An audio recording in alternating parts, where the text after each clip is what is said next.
ভুলেও স্ত্রীকে মারবেন না, গালি দিবেন না, কটু কথা বলবেন না, কারণ পৃথিবীতে স্ত্রী হলো সেই শান্তি, সেই ভালোবাসা যার বিকল্প আল্লাহ আর কিছু দেননি। কোটি টাকার মালিক হলো আপনি শান্তি পাবেন না স্ত্রী ছাড়া। উন্নত মানের ঘর, দামি চাদর দিয়ে বিছানা বিছালো তৃপ্তি শান্তি পাবেন না স্ত্রী ছাড়া। একমাত্র স্ত্রী কিন্তু আপনার সুখ দুঃখের সব কিছুর সাথী। যখন আপনি বিপদে পড়বেন, আপনার কাছে টাকা থাকবে না, তখন আপনার আত্মীয় স্বজন আপনজন সবাই ছেড়ে আপনাকে চলে যাবে, কিন্তু একমাত্র স্ত্রী আপনাকে ছেড়ে কখনো চলে যাবে না। তাই স্ত্রীকে কখনো কষ্ট দেবেন না, তাদেরকে সম্মান করবেন, তাদেরকে ভালোবাসবেন, তাদেরকে একটু হলো সময় দিবেন, কারণ সবসময় আপনার পাশে কিন্তু আপনার স্ত্রী থাকবে। যখন টাকা থাকবে তখন দেখবেন সবাই আপনার পাশে আছে, আর যখন টাকা থাকবে না কেউ আপনার পাশে থাকবে না।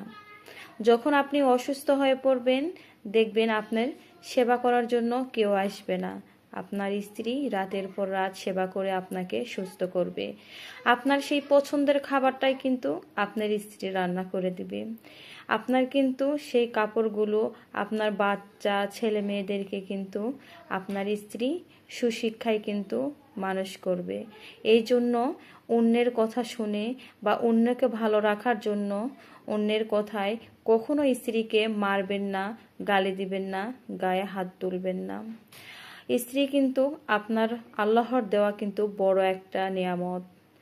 কারণ একটা স্ত্রী কিন্তু বা একটা মেয়ে বাবার বাড়ি থেকে সব কিছু ত্যাগ করে আপনার হাত ধরে আপনার মুখের দিকে তাকিয়ে কিন্তু আপনার সাথে চলে আসে।